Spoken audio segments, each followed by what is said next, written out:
After 30 or 40 years of working, many Black women don't build their fastest wealth until after the paychecks stop. Sounds impossible, right? But retirement can remove the very pressures that kept draining their money. Workplace expectations, family rescue missions, status spending, and the cost of always being the strong one. Once those leaks disappear, something powerful happens. Their money finally gets to stay with them. And the biggest reason some retired Black women become wealthier has almost nothing to do with Social Security. We'll reveal it before the end. Where in America are you watching from? There was a time when Sunday afternoons had their own music. Serving spoons struck heavy pots. Gospel played from another room. The air smelled of greens, cornbread, sweet potatoes, and something that had been cooking since sunrise. At the center of it all was a Black woman who seemed capable of carrying the entire family without sitting down. Maybe it was Big Mama, maybe your auntie, maybe your mother. She worked all week, served everyone on Sunday, and said, "I'm fine," even when her knees hurt, and exhaustion had settled so deeply into her body that rest no longer felt natural. She passed down love, recipes, faith, and survival. But without meaning to, she may also have passed down a dangerous belief. A Black woman proves her worth by how much she can carry. Now picture Denise at 65. She wakes without an alarm, waters tomatoes behind her small house, makes tea, and checks her account. She no longer has a full-time job. She is not commuting, chasing promotions, performing professionalism, or solving emergencies for people who never ask whether she is tired. Yet her financial life feels stronger than it did when she earned a salary. That sounds backward. We are taught that wealth grows only when labor grows. More hours should mean more money. More sacrifice should mean more security. Stopping work should mean watching everything disappear. But for some Black women, retirement creates the opposite effect. Spending falls, taxes change, investments keep working. Social Security creates a dependable floor. For the first time, money is no longer being spent simply to survive the job that produces it. Psychologist Cheryl Woods Giscombe gave language to part of this experience through the Superwoman Schema. Her research described pressures many Black women know intimately: appearing strong, suppressing emotion, resisting vulnerability, succeeding with limited resources, and caring for others at personal cost. Strength can save a life, but when strength becomes a permanent performance, it becomes expensive. Denise did not understand how much her job cost until she left it. There was gasoline, parking, lunches bought because she was too depleted to cook, clothing that looked appropriate, salon appointments timed around meetings, and takeout ordered after another day of smiling through tension. Together, they formed the cost of acceptance. For many Black women, there is also a professional tax that never appears on a pay stub. It is the energy spent monitoring tone, hair, facial expression, vocabulary, and emotion. It is deciding when to speak, when to soften the message, when to code switch, and when to let a comment pass, because confronting it may create a second problem. Research on Black women's workplace stress shows that racism and sexism can become daily stressors. Studies of code switching suggest that constantly adjusting oneself to avoid bias can contribute to emotional exhaustion and burnout. And exhaustion spends money. When you have no energy left, convenience becomes medicine.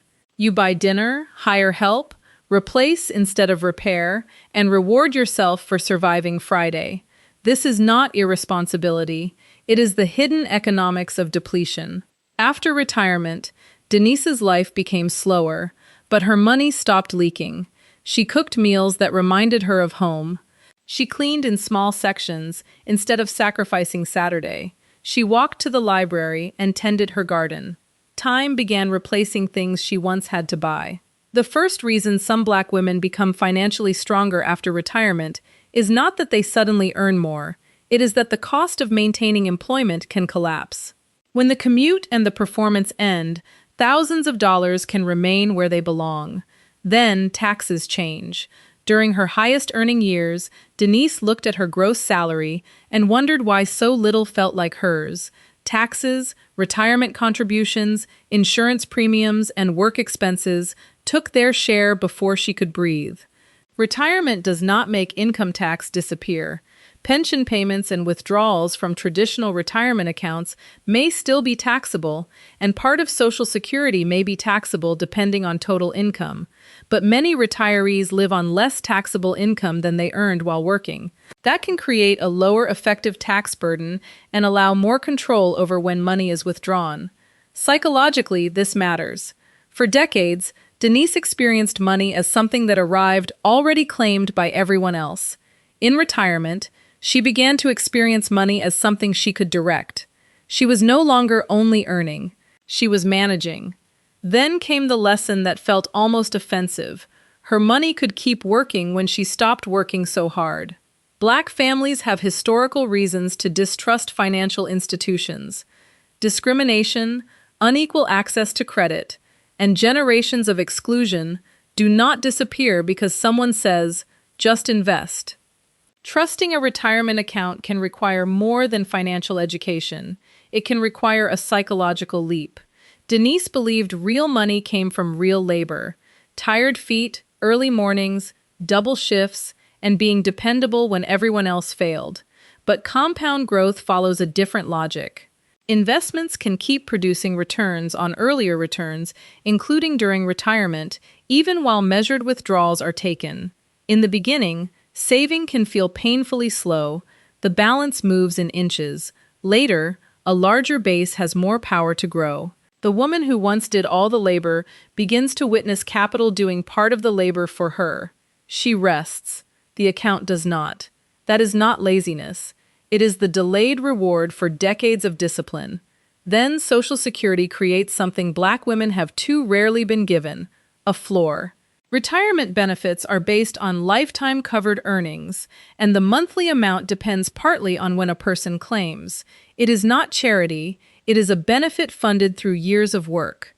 For Denise, that deposit meant she did not have to pull every living expense from her investments. And that changed more than her budget. It changed her nervous system.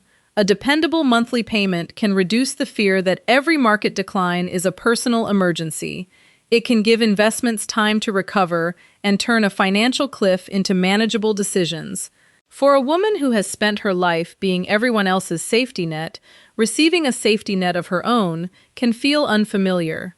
At first, Denise checked her accounts every morning, then every week. Eventually, only when she needed to. The numbers had not made her careless, they had made her calmer. But the next change was even more personal, because it involved the one expense Black women are often forced to postpone until postponement becomes dangerous: caring for the body that carried everybody else. At 65, Denise became eligible for Medicare, and another invisible weight began to lift. For years, health insurance had shaped decisions she pretended were about ambition. She stayed in jobs longer than she wanted because leaving could mean losing coverage. She postponed appointments because deductibles were high. She learned to describe pain as discomfort and exhaustion as being busy. Like many Black women, she had been trained to keep functioning long after her body began asking for attention. Public health researcher Arlene Geronimus used the term weathering to describe how prolonged exposure to social, economic, and racial stress can accelerate physical deterioration. The body keeps a record of what the mouth does not say. Years of vigilance, responsibility, discrimination, financial pressure, and suppressed emotion do not simply vanish, they can accumulate. This is why retirement is not merely a financial event. For some Black women, it is the first opportunity to stop the weathering process from controlling every day. Medicare does not eliminate all medical expenses. Premiums, prescription drugs, supplemental coverage, dental care, and long-term care can still be costly. But compared with expensive private coverage or employer plans that kept a woman chained to a job, Medicare can make healthcare spending more predictable. Predictability creates room. Denise finally scheduled the appointments she had delayed. She began walking because she wanted to feel strong, not because a doctor had frightened her. She slept more deeply. She cooked with less salt. She stopped treating rest as something she had to earn. And as her health became more stable, emergency spending became less frequent. She was no longer paying for neglect with interest. That was the fifth reason her financial life improved. When healthcare became more predictable, she could stop organizing her entire future around fear. Then she made the decision that surprised her family. She sold the large house. It was the house where relatives gathered during holidays, where someone always needed a temporary room, where extra furniture had been stored for children who had not lived there in years. It represented accomplishment. For a Black woman who had grown up with less, owning a large home felt like proof that every sacrifice had meant something. But the house also demanded money, time, and emotional labor. There were rising property taxes, repairs, insurance, yard maintenance, empty bedrooms, and the unspoken expectation that Denise's home would remain the family headquarters. She realized she was not only maintaining a building, she was maintaining a role. In many families, successful Black women become the emergency fund, the counselor, the caregiver, the spare bedroom, and the person everyone calls when a plan falls apart. This responsibility is sometimes described as the Black tax, the financial and emotional obligation to support relatives and community members who have been denied the same access to resources. That support can come from love, but love without boundaries can consume retirement one emergency at a time. Downsizing allowed Denise to convert part of her home equity into usable wealth. A smaller home meant lower utilities, fewer repairs, less furniture, and less physical work. Depending on the circumstances and tax rules, a homeowner may also be able to exclude a portion of the gain from selling a primary residence. But the greatest profit was psychological. The smaller house had no guest room waiting for someone else's crisis. When relatives asked why she needed less space, Denise smiled and said, "Because I need more life." Downsizing was not a retreat, it was a boundary written in square footage. For the first time, her home did not announce how much she could provide for everybody else. It reflected how she wanted to live. Then, 6 months into retirement, Denise began baking sweet potato pies for neighbors. At first, she gave them away. Then someone asked whether she could make 3 for a birthday. Another person ordered 5 for Thanksgiving. Soon, Denise was earning a few $100s here and there. The amount was not life-changing. The meaning was. During her career, work had required performance. She had answered to supervisors, navigated office politics, and endured comments that were subtle enough to be denied, but sharp enough to be remembered. Now, she worked only when she wanted. She decided the price. She chose the customers. She could say no without preparing a presentation to justify it. She could take a week off because her back hurt or because the weather was beautiful. This is the 7th reason some Black women grow wealthier after retiring. Work can continue, but survival is no longer attached to obedience. A part-time job, consulting project, home business, tutoring service, craft, or passion project can generate income without carrying the full psychological cost of a career. When Social Security, pensions, or investments already cover basic needs, side income becomes something different. It becomes surplus. It can pay for travel without touching savings. It can cover property taxes. It can be invested. It can help a grandchild without endangering the woman providing the help. Most importantly, it comes from choice. Denise was still productive, but productivity was no longer the price of her dignity. Then came something she had never included in her retirement projections. Her mother's small property in Georgia was sold after years of sitting unused. The inheritance was divided among siblings. Denise's portion was not a fortune, but it was enough to strengthen her emergency fund and add to her investment account. For generations, many Black families were prevented from accumulating and transferring wealth through housing discrimination, unequal wages, land loss, predatory lending, and exclusion from major wealth-building programs. That history still shapes the racial wealth gap today. So we should not romanticize inheritance as though every Black woman can expect a windfall. Many will inherit responsibility rather than money. They may receive funeral expenses, unpaid bills, or a home that needs more repairs than it is worth. but something is slowly changing in some families. A paid-off home, a piece of land, an insurance benefit, or the sale of property can arrive late in life and increase net worth unexpectedly. Even modest transfers can matter when they are protected instead of immediately distributed to solve everyone else's problems. When Denise received her inheritance, her first instinct was to divide it among her adult children. That was the old reflex. Give first, keep what remains. But her daughter said, "Mama, Grandma left that for you too." Denise kept most of it. That decision may sound small, but for her it was revolutionary. She finally understood that preserving wealth was also a form of love. If she protected herself now, her children would be less likely to carry the cost of her care later. But none of this is magic. Retirement does not automatically make anyone richer. A woman entering retirement with high-interest credit card debt, large personal loans, unaffordable housing, or no reliable income may face serious hardship. Black women are also more likely to encounter lower lifetime earnings, caregiving interruptions, and fewer workplace retirement resources. No healing message should erase that reality. The goal is not toxic positivity, it is preparation. Growing wealth after retirement usually requires decisions made before the final paycheck, reducing expensive debt, understanding Social Security choices, building savings, controlling housing costs, planning for healthcare, and learning to say no before every family emergency becomes your financial emergency.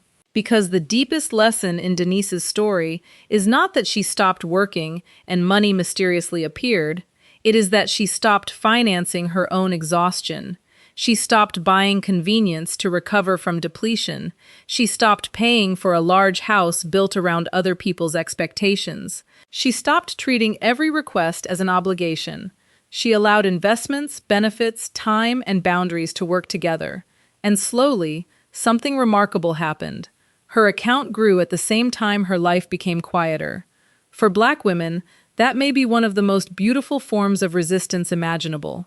To become more secure after leaving the workplace is to challenge the belief that prosperity must always be purchased with pain. It proves that you do not have to sacrifice your nervous system, your body, and your peace to deserve abundance. You are allowed to build a life where rest does not threaten wealth. You are allowed to become more financially powerful because you finally stopped carrying what was never yours. So whether you are in your 30s, 40s, 50s, or already standing at the doorway of retirement, do not look toward that future only with fear. Look toward it with expectation. Set the boundary now. Learn where your money is going. Protect your health. Let your children see that love does not require self-erasure. Build a future where your savings can grow beside your peace.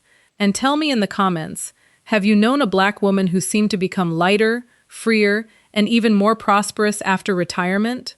Share her story, because somewhere, another woman still believes her best years will end when the work stops. She may need to hear that this is not the ending. It may be the first chapter in which everything she built finally begins taking care of her.